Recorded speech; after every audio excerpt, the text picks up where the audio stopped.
आज हम बात करेंगे बाल्यावस्था के बारे में, जिसकी उम्र सीमा है 6 से 12 वर्ष। इसकी कुछ प्रमुख विशेषताओं की हम बात करेंगे। पहली विशेषता स्थूल संक्रियात्मक अवस्था, जिसको ठोस या मूर्त संक्रियात्मक अवस्था भी कहते हैं। इसमें बच्चा जो उसके सामने चीज़ें हैं उसके बारे में वो बता सकता है, उसकी मात्रा के बारे में बता सकता है, क्वांटिटी के बारे में बता सकता है। दूसरी विशेषता है अनोखा काल। ये जीवन का अनोखा काल है, क्योंकि इसमें बहुत सारे परिवर्तन होते हैं बच्चे में, शारीरिक, मानसिक, सामूहिक रूप से। कोल एंड ब्रूस एक मनोवैज्ञानिक हैं जिन्होंने बाल्यावस्था को अनोखा काल कहा है, और ये पेपर में पूछा भी जाता है। तीसरी विशेषता है, इसे जीवन का निर्माण काल कहा जाता है। भावी जीवन की सफलता में सफलता की नींव का काल भी इसको कहा जाता है। ऐसा इसलिए क्योंकि बाल्यावस्था ये शैशवावस्था और किशोरावस्था के मध्य का परिवर्तन काल है। प्रारंभिक विद्यालय की आयु भी कहा जाता है इसको। वैचारिक क्रिया अवस्था,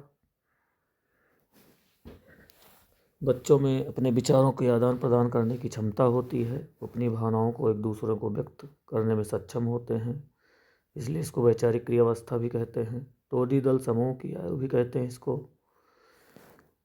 एक शब्द और प्रयोग किया जाता है इसके लिए, गैंग आयु। ये पेपर में कई बार पूछा गया है कि गैंग आयु किस काल से संबंधित है।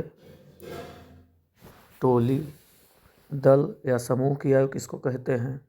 या बच्चा समूह में खेलना पसंद करता है, टोली बनाने लगता है, तो ये बाल्यावस्था की विशेषता है। मिथ्या परिपक्वता का काल है। बच्चा पूरी तरह से परिपक्व नहीं हो पाता है इस काल में, इसलिए इसको मिथ्या परिपक्वता काल कहते हैं। एक मनोवैज्ञानिक हैं रॉस, जिन्होंने बाल्यावस्था को मिथ्या परिपक्वता का काल कहा है। खेल की आयु, खिलौनों में रुचि लेते हैं बच्चे, खेल खेलना पसंद करते हैं, इसीलिए इसको खिलौनों की भी आयु कहते हैं। प्रतिद्वंदात्मक समाजीकरण का काल, इसको प्रतिद्वंदात्मक समाजीकरण का भी काल कहते हैं। किलपैट्रिक एक मनोवैज्ञानिक हैं जिन्होंने बाल्यावस्था को प्रतिद्वंदात्मक समाजीकरण का काल कहा है। बच्चे का समाजीकरण होता है, लेकिन उसके अंदर ये द्वंद्व रहता है कि उसको अपने आप को कैसे रखना है, समाज में उसको कैसे व्यवहार करना है, इस चीज़ को लेकर उसके मन में द्वंद्व बना रहता है। मूर्त चिंतन की अवस्था,